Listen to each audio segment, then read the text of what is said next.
Hello students, now today we start new chapter of our democratic politics book, okay, that is working of institutions.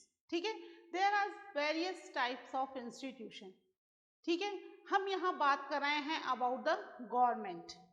ठीक है, government के अंदर भी कई सारे इंस्टीट्यूशंस होते हैं जो कि हमारे लिए अलग अलग तरह की पॉलिसीज एंड प्रोग्राम्स फॉर्म करते हैं। ठीक है, यहाँ पर हम एक एग्जाम्पल पढ़ेंगे। जो आपका फर्स्ट पेज है इस चैप्टर का, उस फर्स्ट पेज पे ही एक ऑफिस मेमोरेंडम दे रखा है। क्या दिया हुआ है? दैट इज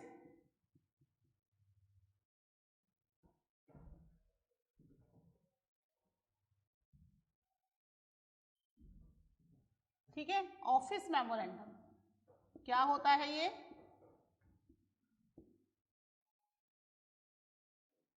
ऑफिस मेमोरेंडम मतलब ऑफिस के थ्रू जो भी पेपर्स पास होंगे या जिन भी पेपर्स पर वर्क होगा, है ना, जो पब्लिक ऑर्डर में इशू किए जाएंगे, वो सब ऑफिस मेमोरेंडम है। और हर ऑफिस मेमोरेंडम के अंदर एक नंबर भी लिखा होता है। ठीक है, उसे कहते हैं office memorandum number, OM number, office memorandum number. और उस नंबर के बाद यहाँ पर डेट भी लिखी होगी, है ना, जैसे कि हम अधिकतर ऑफिशियल डॉक्यूमेंट्स में देखते हैं। आपके भी कुछ ऑफिशियल डॉक्यूमेंट्स आपने देखे होंगे जहां पर यहाँ पर एक नंबर लिखा होता है, कई बार लेटर नंबर करके लिखा होता है ना। अधिकतर जितने भी ऑफिसेस इंस्टीट्यूशंस हैं सब में लेटर नंबर होता है पहले यहाँ पर, है ना, और उसके बाद एक डेट भी होती है ना, फिर नीचे से लेटर शुरू होता है। जैसा कि हमारी बुक में दिए हुए ऑफिस मेमोरेंडम में दे रखा है OM number this this this and उसके बाद डेट, यानी कि इस पर्टिकुलर डेट पर इस नंबर का ऑर्डर इशू हुआ है। ठीक है, अब ये जो ऑर्डर है, हर एक ऑर्डर का नंबर या हर एक ऑफिस मेमोरेंडम का नंबर एक दूसरे से अलग होगा, कहीं पर भी सेम नंबर्स नहीं होंगे। ठीक है, कई बार कुछ ऑफिस मेमोरेंडम को केवल उनके नंबर से ही जानते हैं कि इस नंबर वाला लेटर लाओ, है ना, तो वो नंबर के हिसाब से ही वो लेटर्स निकलेंगे। Same they kept in their file also, जहां पर वो ऑफिस मेमोरेंडम के सारे लेटर, सारे डॉक्यूमेंट्स संभाल कर रखे जाते हैं। ठीक है, और इसको लास्ट में एक अथॉरिटी साइन भी करेगी। ठीक है, जिस भी डिपार्टमेंट से रिलेटेड ये ऑफिस मेमोरेंडम पास होगा, उस डिपार्टमेंट की हेड अथॉरिटी इसके ऊपर सिग्नेचर कर देगी। सिग्नेचर के बाद ही ये ऑफिस मेमोरेंडम पास होगा। ठीक है, समझ में आया इतना? किसी भी लेटर के लिए, जैसे मान लीजिए आपके स्कूल में कोई लेटर इशू हो रहा है, आप लोगों से कोई एक्टिविटी करवानी है या कोई CBSE का नोटिस आया है ना, तो वो नोटिस आप लोगों के बीच में भी सर्कुलेट होता है, बाकायदा पियोन आता है फाइल लेकर, पेपर लेकर के मैडम से साइन करवाता है, मैडम बताती हैं आप लोगों को भाई ये नया ऑर्डर आया है फ्रॉम द CBSE। इस साल तो स्कूल गए ही नहीं, तो सारी प्रोसेस भूल गए होंगे पुरानी क्या होती थी। ठीक है, तो बाकायदा उसमें लेटर के अंदर, स्कूल के अंदर लेटर नंबर होता है, डेट होती है और नीचे प्रिंसिपल सर या मैडम साइन करके भेजते हैं। वो क्या होता है, ऑफिस का एक ऑर्डर होता है, स्कूल की तरफ से एक ऑर्डर पास किया गया होता है। ठीक है, that each and everyone has to follow, और आप लोगों को भी वो इंस्ट्रक्शंस बता दिए जाते हैं। तो ये जो हम इंस्ट्रक्शंस पढ़ रहे हैं या ऑफिस मेमोरेंडम पढ़ रहे हैं, दैट इज अबाउट SEBC। क्या है ये? Socially and educationally backward classes.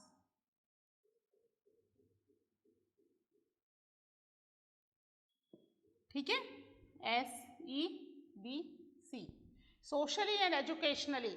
ठीक है, ये एजुकेशनली है, यानी जो पढ़ लिख नहीं पाए या सोशली जो बैकवर्ड हैं। हमारे कॉन्स्टिट्यूशन ने जो रिजर्वेशन दिया था, that reservation was given to only two groups, that is ST and SC, है ना। हमने जब भी कॉन्स्टिट्यूशन के बारे में पढ़ा है इन दो ग्रुप्स के ही बारे में पढ़ा है कि एसटी और एससी इसको रिजर्वेशन दिया गया, ठीक है। अब इन दो ग्रुप्स के अलावा एक तीसरा ग्रुप, ये थर्ड ग्रुप आ गया एसईबीसी, जिसको हम जनरल लैंग्वेज में ओबीसी भी कहते हैं कि ओबीसी इसको रिजर्वेशन है, दैट इज बेसिकली एसईबीसी, है ना, socially and educationally backward classes, इन्हें ये रिजर्वेशन दिया गया है। इससे रिलेटेड ये ऑफिस मेमोरेंडम है जो हमारी बुक के फर्स्ट पेज पर दिया गया है, ठीक है। ये ऑफिस मेमोरेंडम कैसे पास हुआ, किस तरीके से इसका हम पूरा प्रोसेस पढ़ेंगे, किस तरीके से इसको पास किया गया, कौन डिसीजंस लेते हैं और कौन बताएंगे कि ऑफिस मेमोरेंडम कैसे पास होगा, ठीक है। पहले मैं इसको एक्सप्लेन कर रही हूं, उसके बाद फिर मैं आपको पॉइंट्स लिखवाऊंगी, ठीक है। ऑफिस मेमोरेंडम पास करने के लिए सबसे पहले हम देखेंगे कि हमारी कंट्री में इन इश्यूज से रिलेटेड या किसी भी पॉलिसी और प्रोग्राम को इम्प्लीमेंट करने के लिए कौन सा ग्रुप है, ठीक है, जो कि इन प्रोग्राम्स और पॉलिसीज को इम्प्लीमेंट करेगा। मीन्स कौन है हमारे यहाँ पर डिसीजन मेकर्स, कौन है डिसीजन मेकर, कौन हमारी कंट्री के लिए डिसीजन लेगा, that is decision maker is government, है ना। गवर्नमेंट इज डिसीजन मेकर, है ना। गवर्नमेंट ही हमारे लिए क्या करती है, सारी पॉलिसीज एंड प्रोग्राम्स फॉर्म करती है। कौन है इस गवर्नमेंट के अंदर, इस गवर्नमेंट में है प्रेसिडेंट, ठीक है। प्रेसिडेंट कौन है, that is head of states, है ना, और means highest post in the country. इसके बाद सेकंड नंबर पे कौन आ जाते हैं हमारे prime minister and his cabinet, है ना। Prime minister and his cabinet, उनकी कैबिनेट है, ठीक है।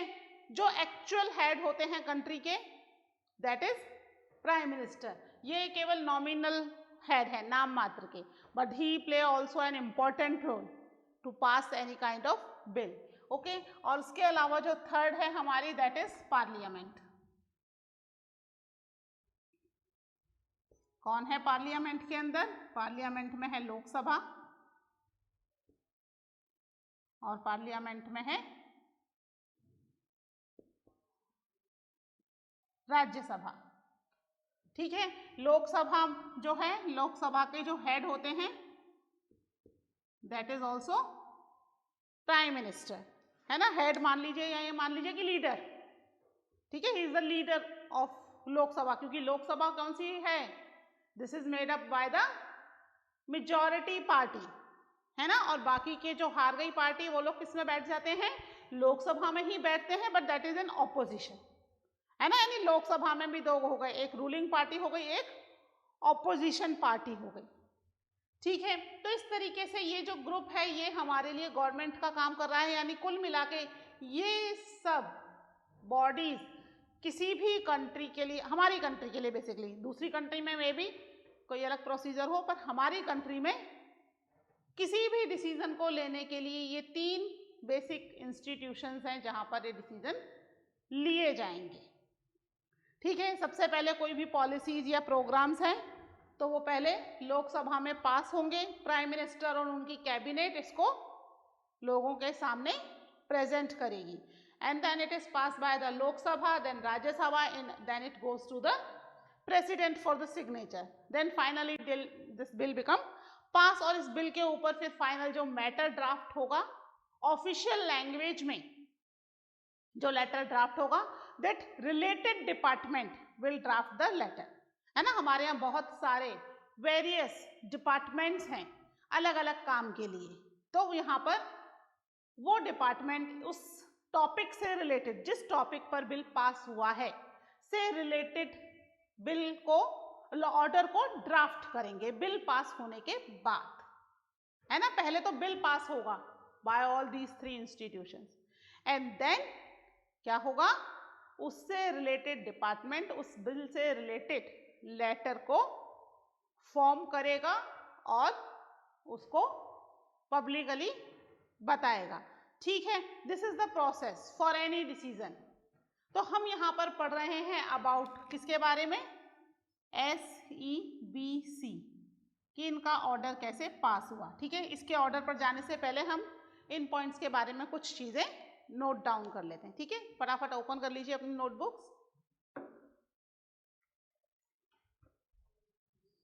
ओपन कर लीजिए नोटबुक और उसमें चैप्टर का नेम डाल लीजिए एंड लिख लीजिए अ गवर्नमेंट ऑर्डर। ठीक है, सबसे पहले हम लिखेंगे about a government order.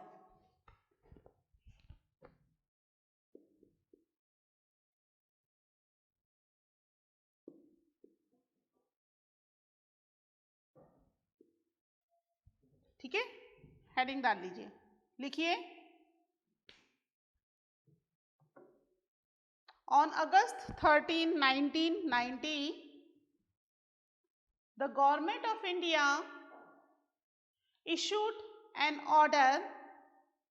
It was called Office Memorandum.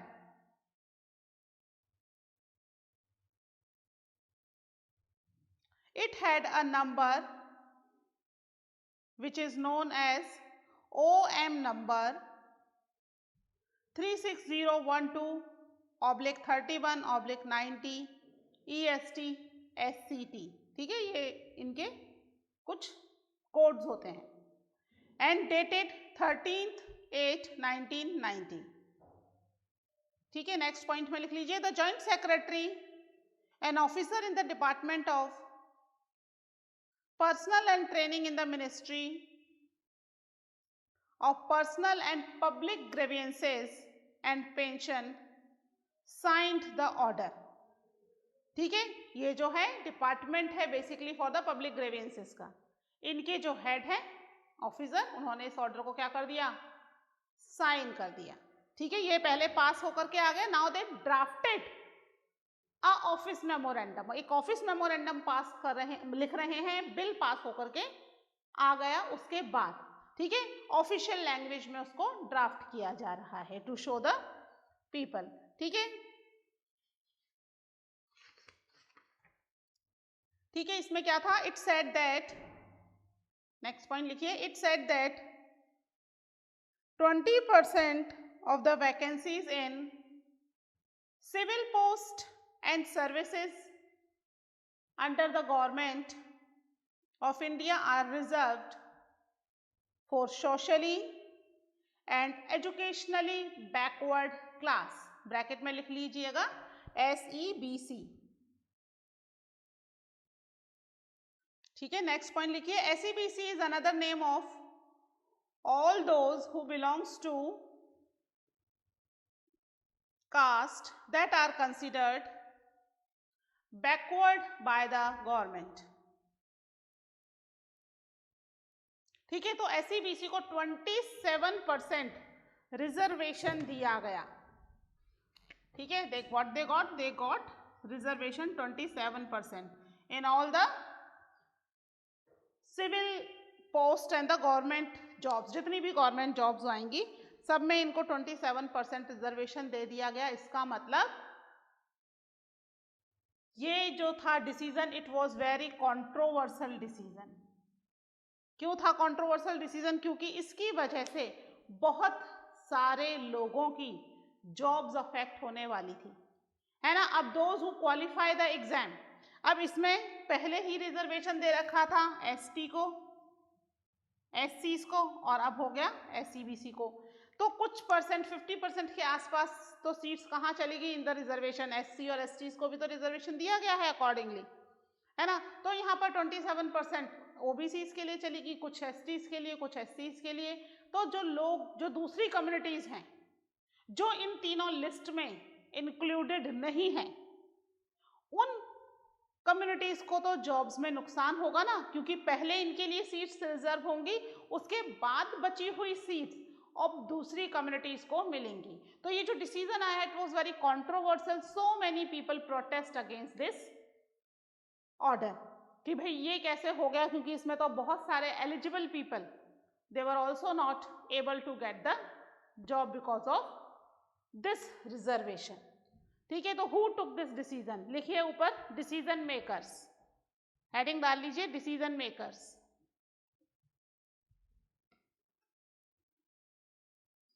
ठीक है, तो हमारे यहाँ पर डिसीजन मेकर कौन है इसमें लिखिए, फर्स्ट पॉइंट लिखिए, president is the head of the state and the highest formal authority in the country.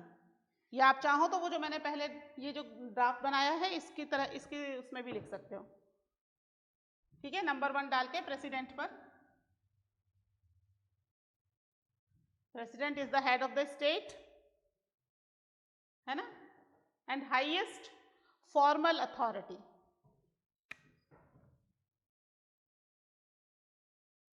Highest formal है ये, है ना, फॉर्मल अथॉरिटी इन कंट्री। ठीक है, नंबर 1। ठीक है, डिसीजन लेने के लिए सबसे पहले रिस्पॉन्सिबिलिटी इनकी होती है। फिर the prime minister of the country, he is the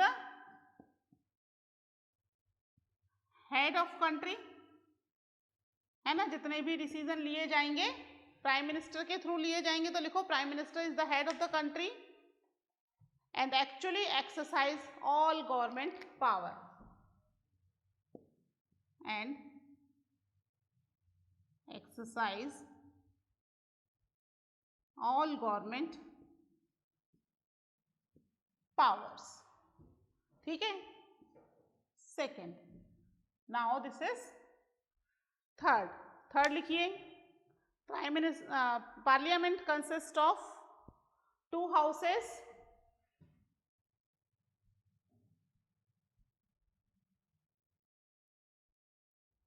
parliament consist of 2 houses, Lok Sabha and Rajya Sabha. ठीक है, the prime minister must have the majority support of the Lok Sabha. Lok Sabha का जो मेजॉरिटी सपोर्ट है किसके पास होता है, प्राइम मिनिस्टर के पास होता है मेजॉरिटी सपोर्ट, यानी प्राइम मिनिस्टर जो बोलेगा उसकी मेजॉरिटी ऑलरेडी लोकसभा में होती है। आप इस तरीके से फ्लो चार्ट भी बना सकते हो, आप चाहो तो पॉइंट्स में इनको लिख लो। ठीक है, इसके बाद नेक्स्ट लिखिए, The government of India had appoint, ठीक है, इससे पहले इसमें हेडिंग डाल दीजिए मंडल कमीशन। ठीक है, डिसीजन मेकर्स हो गए ये तो, अब नेक्स्ट डाल लीजिए मंडल कमीशन। क्या था मंडल कमीशन, सबसे पहले मैं आपको एक बार एक्सप्लेन कर देती हूँ व्हाट वाज मंडल कमीशन, है ना, इसको रब कर रही हूँ मैं। आई थिंक आपने लिख लिया होगा, नहीं लिखा तो एक बार आप वापस से रिवाइंड करके इसको लिख लीजिए।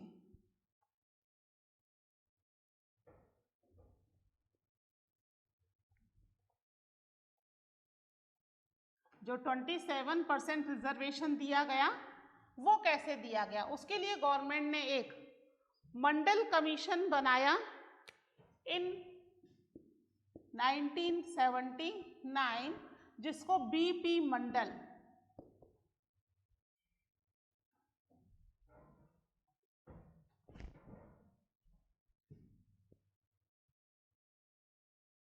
बीपी मंडल हेड कर रहे थे। ठीक है, ही वॉज द हेड, इसके अलावा और भी दूसरे मेंबर्स थे, तो एक पूरा का पूरा कमीशन बना दिया गया with the leadership of the BP Mandal, he was the head of this committee. और जहां पर इन्होंने रिस्पॉन्सिबिलिटी दी गई कि कंट्री में जितनी भी बैकवर्ड क्लासेस हैं उनके बारे में सर्वे किया जाए एंड जो भी रिकमेंडेशन हो वो गवर्नमेंट को दे दी जाए। And finally in 1980 Mandal commission gave the recommendation, है ना, मंडल कमीशन ने रिकमेंडेशन दे दी गवर्नमेंट को।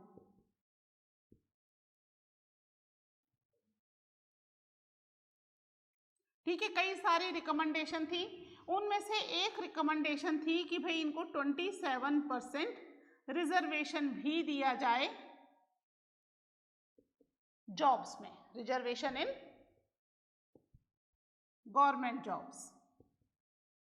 ये भी एक रिकमेंडेशन थी उनमें से, है ना। There are lots of recommendation कि इनके बेनिफिट के लिए क्या क्या करना चाहिए गवर्नमेंट को। साथ में एक रिकमेंडेशन ये भी थी आउट ऑफ देम ऑल। ठीक है, तो ये जो 27% रिजर्वेशन देने वाली बात थी, ये रिकमेंडेशन को लेकर के कई सारी गवर्नमेंट जो थी वो आई और चली गई, है ना। 2-3 गवर्नमेंट आई और चली गई, बट किसी ने भी इसको इम्प्लीमेंट नहीं किया। And finally in 1989,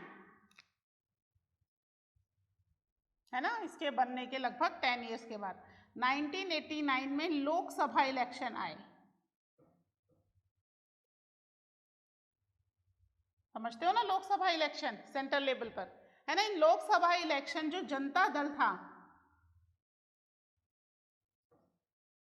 they promised to the people if they came into the power, they implement this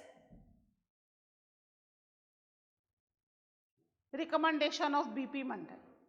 ठीक है, इस रिकमेंडेशन को वो इम्प्लीमेंट कर देंगे। And finally they won the election and they implement this recommendation to the means through that order। जो order हमने पढ़ा ना, पास होकर के आया इन 1993 में। इट विल टेक टाइम, है ना। तो 1993 में फाइनली ये जो था बीपी मंडल कमीशन की गई रिकमेंडेशन थी, जो कि इसके प्राइम मिनिस्टर बने वीपी सिंह, है ना। उन्होंने इस रिकमेंडेशन को इम्प्लीमेंट कर दिया, ठीक है, जो कि बीपी मंडल में दी गई थी। ठीक है, आप हेडिंग डाल लो मंडल कमीशन। अब मैं आपको इसके कुछ इंपॉर्टेंट पॉइंट्स नोट डाउन करवा देती हूँ।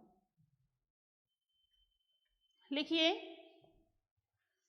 The government of India had appointed the second backward class commission in 1979 headed by BP Mandal।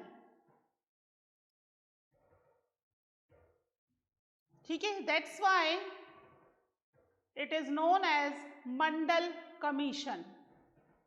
ठीक है, क्योंकि बीपी मंडल इसको हेड कर रहे थे ना, इसलिए it is known as Mandal commission. ठीक है,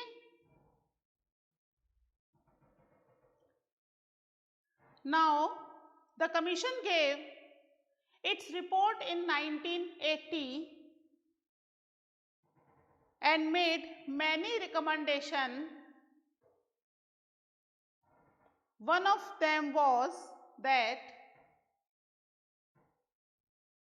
27% of government jobs be reserved for the socially and educationally backward classes। ठीक है, तो इन्होंने अपनी recommendation they the.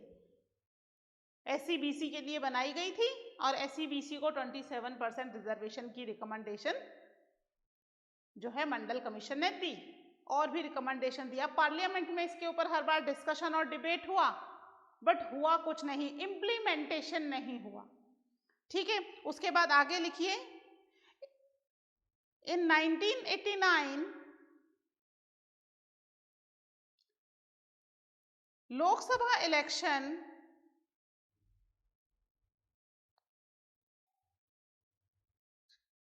In Lok Sabha election of 1989, सही कर लीजिए इसको, इन Lok Sabha elections in 1989 the Janata Dal promised that if voted to power it would implement Mandal commission report. ठीक है, it would implement the Mandal commission report. ठीक है, ये उन्होंने क्या कर दिया, प्रॉमिस कर दिया लोगों से कि अगर हम पावर में आ गए then we implement this report. ठीक है, नेक्स्ट पॉइंट लिखिए इसमें, The Janata Dal did form the government and its leader VP Singh became the prime minister. ठीक है, अब वो प्राइम मिनिस्टर बन गए. प्राइम मिनिस्टर बनने के बाद क्या हुआ? प्राइम मिनिस्टर बनने के बाद जो वीपी सिंह हैं, अब वो इस रिकमेंडेशन को इम्प्लीमेंट करना चाहते हैं. तो इसका प्रोसीजर सही तरीके से चलेगा. किस तरीके से चलेगा? हमने देखा था सबसे पहले है हमारे प्रेसिडेंट. तो प्रेसिडेंट ने इस बिल को इंट्रोड्यूस किया और लोकसभा में और कहा कि भाई this bill has to be passed. ठीक है, उसके बाद फिर prime minister and his cabinet, या फिर कह सकते हैं लोकसभा पूरी की पूरी, ठीक है, इन्होंने मिलकर इसको पास कर दिया. क्योंकि प्रेसिडेंट ने ऑलरेडी रिकमेंड किया है तो प्रेसिडेंट भी इस बिल पर इजीली साइन कर देंगे. तो ये बिल यहाँ पर पास हो गया. President, prime minister and cabinet और पार्लियामेंट के अंदर इसको प्रेजेंट किया गया. ठीक है, and finally this bill was passed. ठीक है, अब ये पास हो गया तो इसके बाद क्या होगा? इससे रिलेटेड जो डिपार्टमेंट है, पास होने के बाद ये बिल चला जाएगा इससे रिलेटेड डिपार्टमेंट में.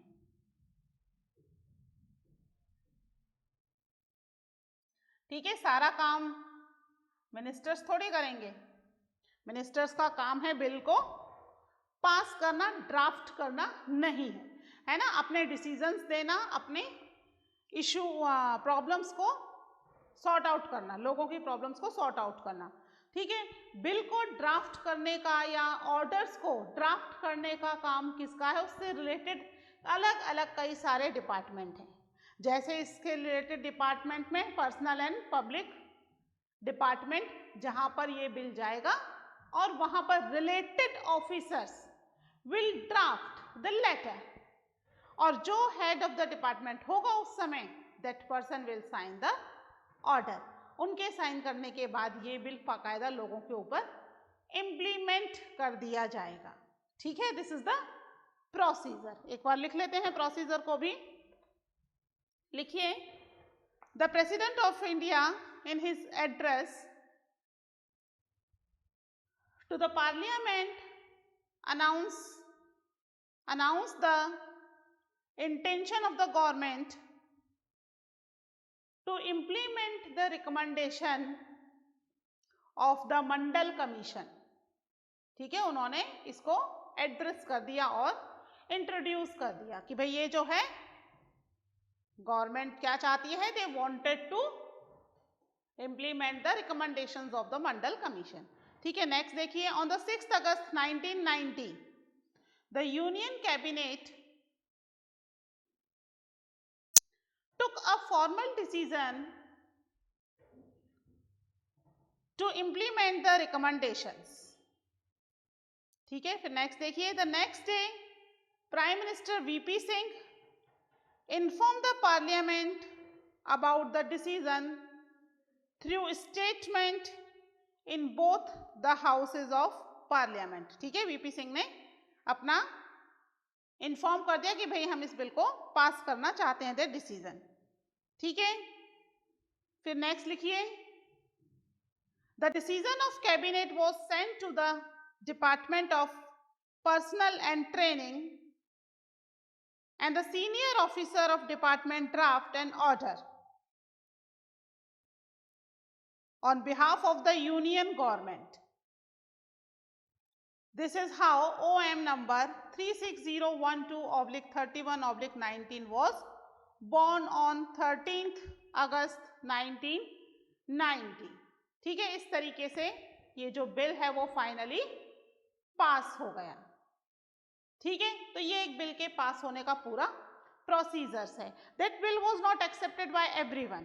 तो क्या किया लोगों ने? That we will study in the next lecture. Okay, till then take care, bye.